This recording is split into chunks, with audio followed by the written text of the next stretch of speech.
जय हिंद दोस्तों।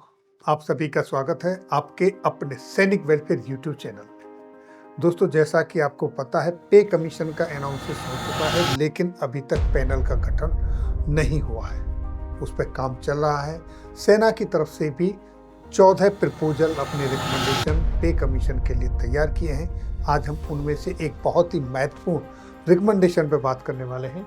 जैसा कि आप यहाँ देख पा रहे हैं, आपके समकक्ष ये है वो 14 रिकमेंडेशन जो सेना की तरफ से पे कमीशन के लिए तैयार किए गए हैं। इन 14 में से 6 पर मैं आपके साथ इंफॉर्मेशन शेयर कर चुका हूं और आज 7वें पर करने जा रहा हूं। एमएसपी वाले मुद्दे को मैं कवर कर चुका हूं आपके लिए। Children education allowance and hostel subsidy का मुद्दा आपका कवर कर दिया है। ऑर्डिनरी फैमिली पेंशन का मुद्दा आपका कवर किया है। Leave encasement, MSCP, skill band ये कवर कर लिए। लेकिन आज का जो है मुद्दा वो है डायरेक्ट एंट्री रेशियो। आज हम इसको कवर करने जा रहे हैं। ये उसका है induction of direct entry ratio in Indian army as feeder cadre. यहाँ अगर ये प्रपोजल एक्सेप्ट हो जाता है तो जवानों के जो प्रमोशन का क्राइटेरिया है, जवानों को जो प्रमोशन मिलता है, उस पर इसका एडवर्स इफेक्ट जरूर पड़ेगा। यानी कि अब अगर ये एक्सेप्ट होता है तो जवानों के प्रमोशन में कमी आएगी। उनके प्रमोशन जो होना है उसमें थोड़ी सी ठहराव आ जाएगा प्रमोशन, क्योंकि ये जो डायरेक्ट रेशियो आएंगे वो जवानों के ही वैकेंसियां लेंगे। अब क्या है प्रॉब्लम स्टेटमेंट, क्या है बैकग्राउंड, क्या है चैलेंज, क्या आने वाले हैं और प्रपोजल क्या है, इस पर बात करते हैं। तो देखिए आपके सामने थोड़ा बहुत ही संक्षिप्त में आपके साथ ये शेयर करने जा रहा हूँ। भारतीय सेना में डायरेक्ट जो रेशियो है वो 8वें वेतन आयोग के तहत ये एक बड़ा प्रपोजल है।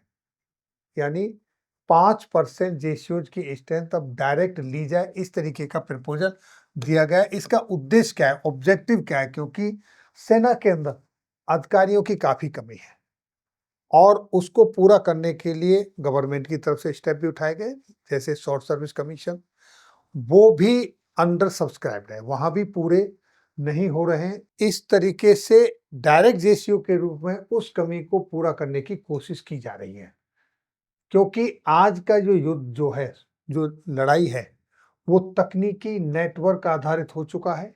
ऐसे में सेना को physically mentally fit, tech savvy, जो आज की जो टेक्नोलॉजी है उससे परिचित हो, ऐसे लोगों की आवश्यकता है। और सेना में अधिकारियों की कमी जो लगातार बनी हुई है उसको पूरा करने के लिए यहाँ पर जो ग्रेजुएट हैं बंदे हैं और जो एसएसबी रिकमेंडेड हैं लेकिन वो मेरिट लिस्ट में नहीं आ पाए, और जो एसएसबी बॉर्डर लाइन पर आकर रहे हैं, किसी मार्जिनल कोई कमी के कारण उनका सिलेक्शन नहीं हुआ, उन लोगों को डायरेक्ट रेशियो के रूप में लेने की बात है। अब इसमें सबसे बड़ी चुनौतियां क्या आएंगी, संभावित जो चुनौतियां हैं वो देखिए। यहां पर मानसिकता में बदलाव, चेंजिंग माइंडसेट। यदि कमीशन न मिला तो ठहराव, यानी कि जो डायरेक्ट रेशियो आया और उसको कमीशन नहीं मिला तो वो ठहराव आ जाएगा, क्योंकि 32 साल की सर्विस और 57 ईयर्स की एज दोनों में जो पहले आएगी तब रिटायरमेंट होगा। तो इतने लंबे समय तक कोई भी अगर एक ही रैंक में सर्विस करते रहा है तो वो बोरियत आ जाएगी उस तरीके। और मौजूदा रेशियो के साथ सामंजस्य की समस्या भी होगी, क्योंकि एक जो ग्रास रूट लेवल से उठ के आता है वो रेशियो बनना है, दूसरा डायरेक्ट आएगा। दोनों के बीच में जो सामंजस्य है उसकी कहीं ना कहीं कमी जरूर होगी। अन्य रैंकों के प्रमोशन पर, जैसा कि मैंने बताया, जरूर असर पड़ेगा। प्रशिक्षण मानकों में असमानता की भी संभावना है और वर्ग और जाति संरचना पर असर पड़ेगा। यानी वर्ग और जाति पर कैसे असर पड़ेगा, एक जाट रेजिमेंट है, उसमें जो बंदा आता है रिक्रूट से आता है और वही रेशियो बनता है, वही कमांड करता है, जूनियर लीडरशिप वही है। अब ये जो डायरेक्ट रेशियो एंट्री होगी ये जरूरी नहीं है कि जाट कम्युनिटी से हो। अगर सिख रेजिमेंट है, राजपूत रेजिमेंट है, तो उसमें उसी कम्युनिटी के हैं और डायरेक्ट आने वाला जरूरी नहीं कि उस कम्युनिटी से हो। तो इसका भी वर्ग और जाति संरचना पर भी इसका असर पड़ेगा।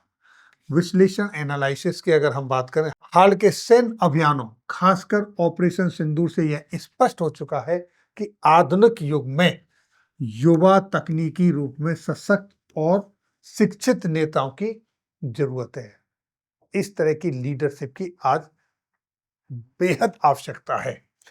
ग्रुप ए सेवाओं में पहले से ही एक मजबूत ग्रुप कैडर है ऑफिसर्स का। अब उनको जहां अधिकारी अनुभव के साथ साथ उच्च रैंक पर पहुंचते हैं, इनको अब जूनियर लीडर्स की आवश्यकता है। डायरेक्ट जेसीओ को लाना चाहते हैं ताकि तकनीकी के रूप में वो सक्षम हो। नेक्स्ट, 8वें वेतन आयोग के लिए प्रस्ताव जो दिया है, वो जो मैंने आपको बता दिया, एसएसवी बॉर्डरलाइन, उन कैंडिडेट को एंट्री करना है। 5% वैकेंसी डायरेक्ट जेसीओ के लिए रिजर्व करना है। जो आज जेसीओ की स्ट्रेंथ है सेना में, उसका 5%। और ये 8 वर्षों की सेवा के बाद, यहाँ देखिए 8 वर्ष की सेवा जब पूरी हो जाएगी तो मेरिट आउट जो केसेस हैं उनको कमीशन दे दिया जाएगा।